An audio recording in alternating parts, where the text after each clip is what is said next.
It's very nice to be back after a couple of weeks. We headed north because that's pretty much the only direction you can go at the moment. But it was good to head north with Megs and Zeke and another family, and spend a little bit of time up in Kakadu and have a little bit of a rest. It's always different traveling with toddlers. For those of you who've experienced that before, you know that it makes holidays. Well, something. It's something about holidays where it changes the dynamic. But nevertheless, it was good to get away, and it's lovely to be back and see everyone here tonight as well. For those of us joining us online, welcome to you too. It's great to be able to share with you tonight. We're actually tonight completing a series that we started about 5 or 6 weeks ago as we've kind of walked our way through Timothy, the book of 1 Timothy, and looking at how Paul, the Apostle Paul, was speaking into his apprentice Timothy's life, particularly in the context of Ephesus and the church there, and the messy, complex situation that was going down at the time with real people in a real church, spiritual community, trying to work through real issues. And I think it's actually important that we just are continually reminded of that as we return to the Bible. Sometimes we can kind of treat it like it's some sort of like distant, kind of like disconnected from our reality type story or experience or history. But in truth, the parallels between the experience of the early church and even what we experience today as the somewhat later church are very true and real, and the truth continues to resound. So we are finishing tonight looking at 1 Timothy chapter 6, and it has a very particular focus, which is actually on being rich. Being rich. And that's what we're going to look at tonight. We're going to talk about money. We're going to talk about being rich in this world and not how to get rich. I think there's another place down the road where you can discover that. But tonight we're going to be talking about how to be rich. I might get Nate you to chuck up that first slide for me. How to be rich. And so we're going to be looking at a couple of little excerpts from 1 Timothy chapter 6. Just so you know, between verse 10 and 17, there is some affirmation of Timothy, some instructions as to, and encouragement as to how he is to act. But we're just going to focus tonight on the bulk kind of theme of chapter 6, which is this topic of how to be rich. Now, I realized that as I was preparing for this message, this idea of being rich is something that I feel like in some way we've certainly all been exposed to at one point or another. Now, I realize that I'm going to kind of very specifically kind of give away my age or my era with this next illustration. But I remember growing up and there were certain movies that I would watch that I always knew had the emphasis on being rich. Now, I remember growing up and there was the movie Richie Rich. Now, can anyone tell me they watched Richie Rich? Okay, a couple of people. You might have seen the new Netflix that's come out there. It was in comic book form prior to the movie. But Richie Rich, the thing I always remember, well, two things. I remember he had a McDonald's in his house. And then the second thing I remember is he had this giant slingshot that would propel you onto a big air mattress in a lake, something that I sought to recreate at a youth group one church ago. But nevertheless, Richie Rich was kind of one of these things that kind of instilled in my mind, apparently it's really cool to be rich. That's kind of the goal. There was this other movie that I remember now, and I was having a little kind of laugh about just as I was preparing for this. I don't know if anyone remembers the movie Blank Check. Please, is there one? Thank you, one person. Because, okay, don't go watch it. It's now you look back at it, it's really creepy. But the thing that I remembered about it, and it came out at about the same time as Richie Rich, was that a kid got given a blank check. I don't even remember what the context was. And he thought, what could I write on this blank check? It was left like that, the numbers were left. And he decided to put in $1 million, which is really funny because like now that I think back to it, I go, $1 million. I mean, that's a lot of money, but you know, if you had a blank check, I mean, add a couple of zeros, kid. You know, anyway, so there was this sense of kind of like, anyway, don't watch it. It's kind of weird. But I remember these movies, they kind of were instilled in me at an early age, perhaps much to the dismay of my parents, but I think we've all been exposed to it. This idea that to get rich was a good thing. To get rich was an ambitious thing. It was something we should pursue. It would give you comfort. It would give you macas. It would give you the kind of things that you actually wanted. And so from there on, you kind of grew up and you started this navigation process, thinking about what job am I going to get that's going to make me money? What investments am I going to make that get me money? When you go through uni and you're a first-year student and you have no money, you're going, how am I going to get some money so I can eat? You know, and so suddenly money becomes very much a part of your consciousness. And can very easily become a very significant priority in your life. And we all know this to be true, okay? We do know this. And so tonight, I look forward to kind of delving a little bit into the reality of what it means to be rich, because the truth is we are rich. The fact that you are here in this place most likely came in by a form of mechanical transportation. We are rich. And so if there's lessons for the early church in Ephesus on how to be rich, we want to be embracing those lessons too. So let's have a look at this passage, and then let's unpack it a bit and hopefully discover a little bit more about what it looks like for us to be rich. 1 Timothy 6, 2b, it's just continuing on from a separate idea. These are the things, or almost the lessons that had gone prior, these are the things you are to teach and insist on. If anyone teaches otherwise and does not agree to the sound instruction of our Lord Jesus Christ and to godly teaching, they are conceited and understand nothing. They have an unhealthy interest in controversies and quarrels about words that result in envy, strife, malicious talk, evil suspicions, and constant friction between people of corrupt mind, who have been robbed of the truth and who think that godliness is a means to financial gain. Now, this is, in some respects, is a little summary of some of the kind of chapters we've looked at so far. We looked at peaceful worship, where there's been conflict, and he addresses that here. He talked about endless genealogies and debates around what is truth. That is here. We look at all these different kind of situations that are going on, even the stuff that was spoken about by Dave Pierce a couple of weeks ago around who was to get the money and support from the church. It was supposed to go to specific widows. All of this is actually wrapped up in this critique of Paul here, where he says there's this going on in Ephesus where there's divide, there's division, there's this longing for money, there's about trying to build oneself up, and it's just not the way to be. But godliness with contentment is great gain. And these are two really important words tonight, godliness and contentment. For we brought nothing into the world, and we take nothing out of it. But if we have food and clothing, we will be content with that. Those who want to get rich fall into temptation and a trap, into many foolish and harmful desires that plunge people into ruin and destruction. For the love of money is a root of all kinds of evil.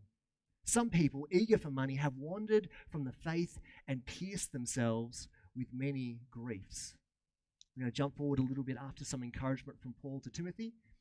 And it says this in verse 17, command those who are rich in this present world not to be arrogant, nor to put their hope in wealth, which is so uncertain, but to put their hope in God, who richly provides us with everything for our enjoyment. Command them to do good, to be rich in good deeds, and to be generous and willing to share. In this way they will lay up treasure for themselves as a firm foundation for the coming age, so that they may take hold of the life that is truly life. Now, Ephesus was a rich place, actually, at the time when this was written. See, when Augustus became Caesar, or emperor, so I say, in 27 BC, so just before Jesus, the most important change that Augustus made was when he made Ephesus actually the capital of proconsular Asia. So there was the kingdom was divided into several big sections, and Ephesus became one of the major capitals. And so from that point on, Ephesus became this place of incredible prosperity and marketability. And so the governor actually sat and resided in Ephesus, and so it became this very important place of commerce. And actually, according to Strabo, one historian, it was second in importance only to Rome. Okay, so it's funny. I don't know, when you think about Ephesus, do you think of this tiny little town? But Ephesus at the time was this rich, expensive, lavish kind of place where there was this church, the early church, bubbling up that Paul wanted to speak into. And we know this even from 1 Timothy. He talks about the fact that, women are wearing these elaborate and expensive jewelry in worship. And he references the kind of wealth that is present within the life of the church, okay? And so he knows he needs to speak to this, because a wealthy church is a church that needs to be spoken to about wealth. And so it's important to understand that tonight we're going to be talking about what it looks like to be rich. It wasn't about changing Ephesus into a place that wasn't rich. It wasn't about critiquing Ephesus for even being rich. It was about saying, you people are living within a particular environment, an environment that is actually a gift from God. Now you need to work out how to navigate this challenge, because it is a challenge. To do nothing will mean you will fall into complacency. Maybe you will even fall up into places of destruction if your own ambitions and your own desires get the best of you. But actually, God has something that He wants for you in this rich, wealthy setting, and that is this: godliness with contentment. Godliness with contentment. And these are the two key words that I want us to take away tonight as rich people. What does it look like to recognize that we live in a profoundly rich environment and walk and live in such a way that demonstrate godliness and contentment? And we'll work out what these words mean as we go through. Because these are two experiences, godliness and contentment are two things that being rich can so easily skew. It can skew our sense of what godliness means and how we actually live for Him. It can skew our sense of contentment. We'll talk about that in a second. Wealth has a way of skewing these two key ideas. And yet what God wants for us as individuals, but also as a spiritual community, is to embrace godliness and contentment in the nature of our richness. So let's have a look at this. Command those who are rich in this present world not to be arrogant, nor to put their hope in wealth, which is so uncertain, but to put their hope in God, who richly provides us with everything for our enjoyment. So let's look at this, because it says here, command those who are rich in this present world. So let's get some perspective for a second. Now, in 2011, Gallup, which is a analytics and consultancy firm in the US, they did a study seeking to quantify wealth. Okay, so essentially what they wanted to do was get a sense of how rich people thought they were. And so they did this study asking people, what does it mean to be rich? What would it look like for you to be rich? Fascinatingly, the results came back, and those who earn approximately $50,000 every single year believe that rich people made $100,000. Those who earned $100,000 decided that the people who were really rich were those who earned $200,000 a year. And those who earned $200,000 a year believed that the real rich people were those who earned $400,000 a year. So no matter who you spoke to, their conclusion of who was rich was always the other guy, the one who has more than I have. Okay? So that's essentially what the definition of rich became in the general consciousness. Rich is more than I have. And this is a real problem, because even when we approach this passage, when we talk about to those who are rich, there is a temptation to go, well, that's the other people, right? That's those who earn double my income. This passage isn't for me. This is for the real rich people. And so the temptation is to assume that rich is the other guy, rich is the other family, rich is the one which has the pool or having extra. Rich is having as much as a person who has extra believes the person who has extra has. Whatever it is, it's the other people. Okay? Rich is having more than you currently have. And there's something about living in this kind of civilized, industrialized culture that compromises rational thought, because I put that out there and we all go, well, that's ridiculous. It's ridiculous to think that rich is just the other guy. But living in this kind of culture actually perpetuates that truth. When you were agrarian people who kind of lived off the land, lived meal to meal, didn't actually struggle with richness in the same way, right? Because they were like, what am I going to do to get my next meal? They didn't have investment properties that then required protection with insurance and then required all these other ways to secure that wealth. It's amazing how your priorities change and your perspective changes when you have to actually just live around the very tangible elements such as your next meal. But the richer you get, and this is very important for us, the richer you get, the more your priorities begin to separate from your actual needs. And so when all our basic requirements are met, the thing is our appetites for progress and our appetites for more actually don't turn off at that point. They turn from the things that we need to the things that we want. I remember that George S. Clason he wrote a book called The Richest Man in Babylon. And he said this: what each of us calls our necessary expenses will always grow to equal our incomes unless we protest to the contrary. So what each of us calls our necessary expenses will always grow to our income unless we protest to the contrary. And this is what Paul is actually wanting to challenge in this church, which is rich, and wanting to challenge us with today as a church who are rich. Because sometimes we can get so absorbed in the desire to get rich that we forget that we are rich. And this is actually the first and most important thing actually to frame this entire truth. We need to recognize that we are rich. We are already rich no matter where you stand on the economy. We live in the richest time in one of the richest countries in the entire world. So here's a little bit of intel in case you kind of just need to get through your mind how rich we are. Did you know that if you earn 25,000 Australian dollars a year, you earn the richest 11.4% of the global population?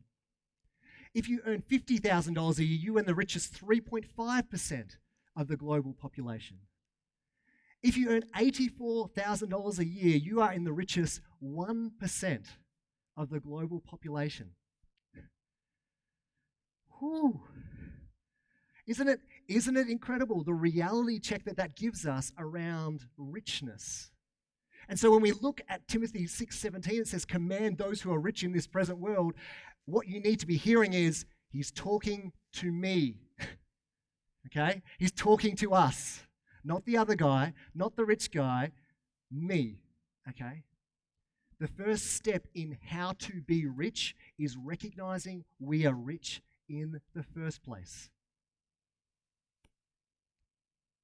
He's speaking to us. And he says, don't put your hope in wealth that's so uncertain, but put your hope in God, who richly provides us with everything for our enjoyment. Let's push back a little bit.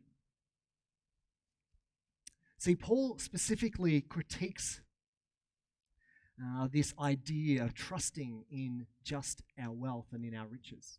He says those who want to get rich fall into temptation.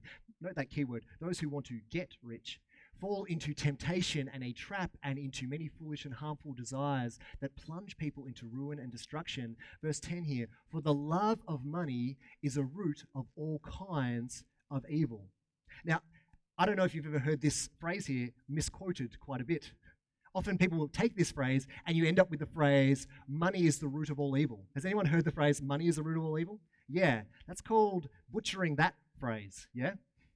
Okay, because it doesn't say money is the root of all evil. It's actually very important to recognize this. It says, for the love of money is even a root of all kinds of evil. All right, so it's almost actually two steps removed from the money is the root of all evil. First of all, it's the love of money, which we're going to talk about, and then it's a root of all kinds of evil. So the problem isn't money itself, the problem is idolatry. The problem is when we love money too much. Money isn't the problem. Money is just a physical way of trading energy, essentially. I mean, it's a little bit more complex than that. I'm sure accountants would just be like, oh, get that guy down. But essentially, I can produce something that you can't, and so then we kind of trade based upon our efforts. That's what essentially money is. And so money isn't a bad thing. The love of money is a root of all kinds of evils. And this takes on two forms. First of all, in the world's economy, it's important to understand this isn't anything new, but money equals power. The more money you have, the more power you have. That's how the world thinks. That's how the world's economy works. And actually, what we learn from Jesus and what we learn from the Bible is this is completely untrue. Power comes from God, okay? He is the one who provides for us, and he is the one through whom the Spirit can work in powerful ways.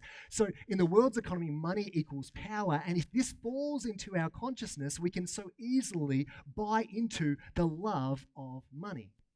Because it has two forms. First of all, there is a sense in which we recognize that if we have money, it gives us power over others. I can get them to do what I want. And we've seen this throughout history. Money that has fueled wars, money that has fueled all sorts of travesties. It was theologian Miroslav Volf, whose parents had actually survived the Holocaust. He looked throughout history at when people came to him with the question, or actually with the statement, religion just causes violence. This was their critique. Religion just causes violence, and you may have heard that before. Anyway, so he took this critique of religion in general, and he looked historically at all the different things that had happened, and there was a lot of truth in it. We had the Crusades, we had other different wars that were fueled by a religious kind of backing. But the conclusion he drew after looking throughout history, it was simply this: is when religion actually aligned with power, that's when you had the greatest potential for violence. When religion aligned with power, that's when you got violence. And he critiqued that in terms of the Christian faith because the way of Jesus wasn't about the acquisition of power, was it? In fact, what we see in Jesus was a self-sacrificing, a servant-like approach to life and leadership, right? That wasn't about the acquisition of power that would ultimately become a potential force of violence, but rather servanthood. And it challenges us to think about the connection between money and power and our faith. Because if our love of money is being fueled by a desire for power and control over others, then we need to be challenged by that. We need to be challenged by the way that we think. Are we trying to leverage our money or our power? Or do we think that we're going to be doing our best Christian work just when we have enough cash? It's amazing how easily we can fall into that trap. But there's a second way that money obviously works, and of course we already know this, which is power over us. So you might be sitting here tonight still feeling a little bit uncomfortable about that previous stat around being the 1% or the 3.4% or whatever it might be. And there's a little bit in you that kind of goes, oh man, I'm rich. Okay, I'm acknowledging that I'm rich. And usually, right, if we're feeling a little bit uncomfortable, it kind of takes three different forms. If you're feeling and reeling a little bit from that feeling of being rich, usually it comes across three ways. One, you just plain recognize that you're craving money and you're like, it's like, yeah, I'm rich and I want to get richer, and you might be here and that might be the thing that you're dealing with. It's like, yeah, I know that I'm just craving riches and I'm rich, but I need more. It's okay. If that's what you're recognizing, then that's okay. That's a good thing to recognize. It will be critiqued later. The second thing you might feel is a little bit of guilt. Oh, I'm so rich. And everyone else is so poor around the world. And so we start to feel like we owe people something, yeah? A bit of guilt. I'm not going to ask you to put up your hand. But sometimes when we hear about how rich we are, we feel a bit guilty, okay? And the other thing that we can do is self-justify. Well, yes, I'm rich, but I do this. These are three usual ways that we respond when we have the revelation that we are rich. Either way, it's like, well, yeah, I'm rich, I'm craving more, and I've got to deal with it. I'm guilty about it, or I'm justifying my behavior. And all three of these things Jesus wants to deal with because they're actually not examples of godliness and contentment. All three of them aren't examples of godliness and contentment. Let me tell you why. Now, of course, craving, if your world is defined by the acquisition of money, and that is costing you relationships, and it's costing your physical energy, it's costing you your ability to connect with God and with others, then clearly that money has become a priority that should have been God's priority. God should have been the priority, and money has kind of stepped over the top of that. In fact, if you've learnt a little bit through some of the vocational discipleship thing that Megs and I have been teaching over time, 5 capitals, we actually learned that things like spiritual capital and relational capital and intellectual capital and physical capital, these things actually are of greater value in God's eyes than financial capital, even though money is not a bad thing. And so if you find that perhaps some of your priorities have been flipped, well, that's actually something God wants to deal with, because what's happened is it's actually a form of idolatry. God has been placed under your desire to acquire money, and that is something God wants to deal with. Now, sometimes you might be in that situation where you feel a bit guilty, and the temptation is well, I'll just give everything away. It's just too hard to be rich. It would be so much easier if I weren't rich. Well, there's a couple of problems with that. Number one is that even if you give everything away, you'll still live in one of the richest countries in the world. Okay? You'll still receive support. I'm just trying to tell you tonight, you've got to deal with being rich, people. You've got to deal with it. Giving everything away won't be the answer, even though Jesus did challenge the rich young man to give all of his possessions away, because, of course, he is a prime example of placing wealth before God. So guilt isn't the answer. And self-justification is an interesting thing as well, because sometimes we kind of go, well, money doesn't have power over me. Do you know why? Because I'm responsible with money. I'm frugal. I look after my money. I save well. Money doesn't have control over me. I have control over my money, right? I'm not trying to just I'm not so craving money because I need it all the time because I have been the one who have saved and been frugal. Did you know that being frugal and saving can, I'm not saying it's a bad thing, can also be actually giving it more power than it deserves in our lives? Because we actually end up focusing so much on securing our finances that it actually, again, takes the place of God. And perhaps it closes us to the opportunity that God wants to present to us to be generous, to be godly, and ultimately be content. Because storing up wealth, and usually the mindset of being very frugal, is not always actually a very content position. It's, I don't want to be in a position where I feel uncomfortable or in desperate need, so I'm going to secure my own position.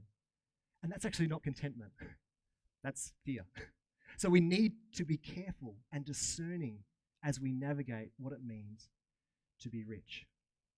You know, I got this friend back in Melbourne. Maybe friend's generous, I don't know. But this acquaintance back in Melbourne. And I really admire him because this guy is, now I know we've already said that we're all rich. This guy is rich, richer than me, and richer than the people who are richer than me. He's a CEO, you know, and so he's loaded. And that's good. That's fine. He's actually doing incredible work down in Victoria. But one of the things I always really respected about this guy is he clearly had huge amounts of financial income. But he always lived with such a generous approach to life. He never paraded his wealth. If you saw him down the street, you probably wouldn't guess that he was extremely wealthy. But I remember sitting in a car one time. I'll tell you the story anyway. Okay, yeah, I've got minutes. Okay, we'll tell you the story anyway. So I was preaching. I might have told you the story, but you can laugh again. Please laugh again. I was preaching this one time at a church, and I was wearing pretty much what I'm wearing now. Maybe my jeans were a little bit looser. And this guy came up to me at the end of the service, and he said, "Hey, how thick's your skin?" And I said, "Oh, pretty thick." I assumed it wasn't actually to do with my tensile strength of my skin. But he said, "Okay." He's just like, "My daughter wants to take you shopping." And I'm like, "Right." He's like, "Yeah, my daughter wants to take you shopping." And like, of course, there was all the kind of the undertone of that, which is, you look ugly, you got no fashion sense, blah, blah, blah, blah, blah. Anyway, which is why I need a thick skin. Anyway, I go, "Sure. Okay, let's do this." Okay, anyway, and so we set a time, and this guy, who was this guy I was referring to, took me out with his daughter, and they took me to Bridge Road, to these lovely shops that I would never visit myself, and he says, "We're going to buy you a whole bunch of clothes, and it's all on me." He says, "I'm going to buy everything." Anyway, and so we're going around, and I'm just like, this is so foreign to me. It's like, "Hey, check out these like skinny chinos." I'm like, oh man, all that stuff, by the way, is in my cupboard. Never wear it in Alice Springs. Anyway, so I'm like wearing skinny chinos and that kind of stuff, and like these are like pants that cost like hundreds of dollars. I'm like, I don't pay $100 for jeans, like for pants. Like this is just kind of crazy. And he's just like, but it never came across in a kind of pushing me down kind of way. It never came across in a sense of, "Hey, look how much we can do," or in a flippant way. It was just a sense of like, "Hey, we just want to bless you. We just want to bless you." Anyway, so I got all these clothes, and I remember sitting with him in the car as we were driving back, and he was just kind of just landing some wisdom on me, because this guy is clearly really wise. And I said to him, I'm like, "Wow, this has like been super generous, like what you've given." And he says, "You know what my posture is?" And he never talks about money. He says, "You know what my posture is?" He's like, "When people ask for things, I always just say yes." You know, obviously, you know, he's a wise guy. You know, he wouldn't be exploited. But he's just like, my general posture is yes to things. And this is a down-to-earth guy who I really, really admire. And I'm just like, man, what a great posture to have. Just to be like, hey, no one's pretending he's not rich. We're rich. But his posture was, yeah, I can do that. I can give you that. Awesome, generous, wise guy that lives well and was comfortable enough in his richness to be generous to others. Anyway, that was a little bit of a side thing. But the point was, he wasn't craving wealth. He wasn't guilty about his wealth. He wasn't justifying himself. He wasn't like, "Oh, thank goodness I got the pastor clothes. All right, that gets Scott off my back for a while." He wasn't like that at all. There was a sense of godliness and contentment in him that I really admired. So I'm going to wrap this up with this final idea. We are rich. Okay, we are rich. And then the second thing is, we aren't to love money, love money, but money isn't evil in and of itself. It says this: Command those who are rich in this present world, that's us, not to be arrogant, nor to put their hope in wealth. Hope you're getting sick of that by now. That's what you need to hear. Which is so uncertain, but to put their hope in God, who richly provides us with everything for our enjoyment. So first of all, how to be rich. Recognize we are rich, not allow richness or money to become the priority. The second thing is to recognize that everything we have is from God.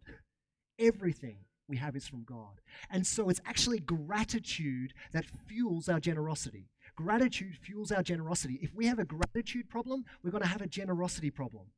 Okay? And so we need to recognize how rich we are in order to feel the kind of contentment and freedom to actually give generously. So it's not a justification thing. So it's not a guilt thing. It's like, you know what? Everything we have is a gift. And gratitude was a hallmark of the early church. We need to recognize this. Back in Ephesus, and particularly as you read through Acts, generosity was an absolute hallmark. The early Christians took this command really, really seriously. And so for those who could not do or would not do anything in return, the church would still reach out and be incredibly generous to these people. And that's what made the church distinctive and revolutionary.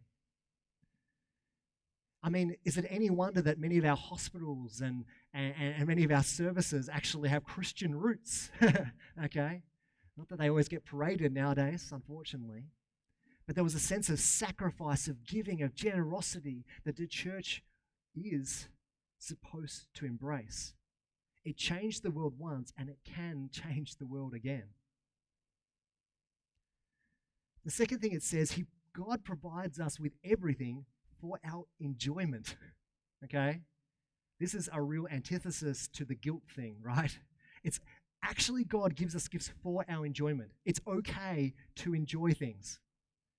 Is there any wonder when Adam and Eve were placed in the garden that the fruit looked good to eat, right?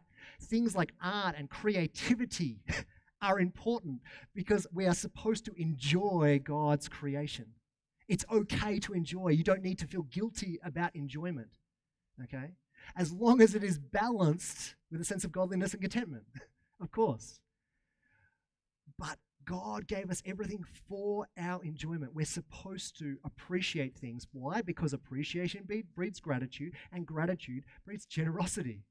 If we can actually work out this system and get it in motion, we will find that our posture will be, I just say yes. So maybe it's a gratitude thing. We're like, man, I've got to actually more regularly remember that God provided me with this gift. Or maybe it's a step back from that of going, first, before I even do that, I've got to start enjoying the things that I have because I felt like I wasn't allowed to, or that wasn't okay, or maybe I just became complacent.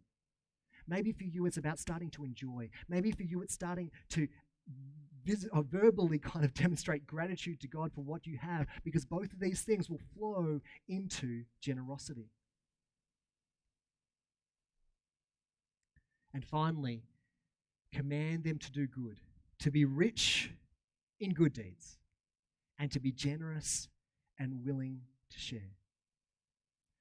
What does it look like to have a generous approach to life? To be rich, not just in wealth, but in good deeds. Start with actions. Give beyond what you can afford to lose, at least in your mind. Have a generous approach to life. This is the big thing that Paul wanted to communicate to Timothy, to communicate to the church. You are rich. The love of money will only cause trouble, but money isn't the problem. Because everything you have comes from God for your enjoyment. So get those things right and allow the overflow of that to express itself in generosity and good deeds. So if you're here tonight, there's a few things that might be triggering for you. Maybe it's just a realization that you are rich.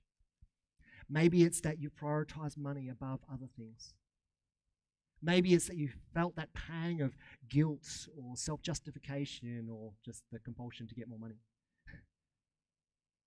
But wherever you're at tonight, can I encourage you to take on the instruction of Paul to Enjoy what God has given you, especially if you felt like you can't. Allow that to flow into gratitude, recognizing that everything we have is a gift. And allow that to propel us forward into acts of generosity and good deeds here in Alice Springs and across the world, because the church has done it and it can do it again. Be that force of generosity. And this is the last message that Paul wants to leave with his apprentice. So let's pray.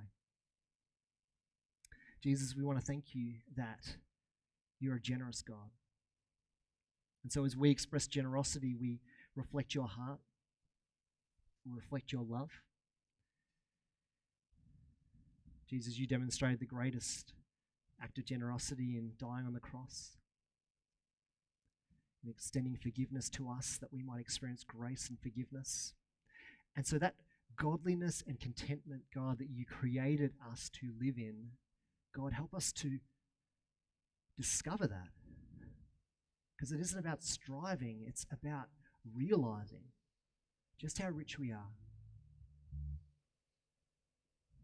And then recognizing the responsibility that comes with it. God, shape our hearts. Where there is guilt, where there is justification, where there is unhealthy cravings, God, would you work on our hearts and align our desires with your desires, knowing that it's actually not about us. It's all about you, what you want to do through us, the opportunities you've blessed us with. And Lord, may this church and all the churches across our nation and across the world be distinctive in their generosity. May people come and seek after you because of the experience they've had with a generous church. Amen.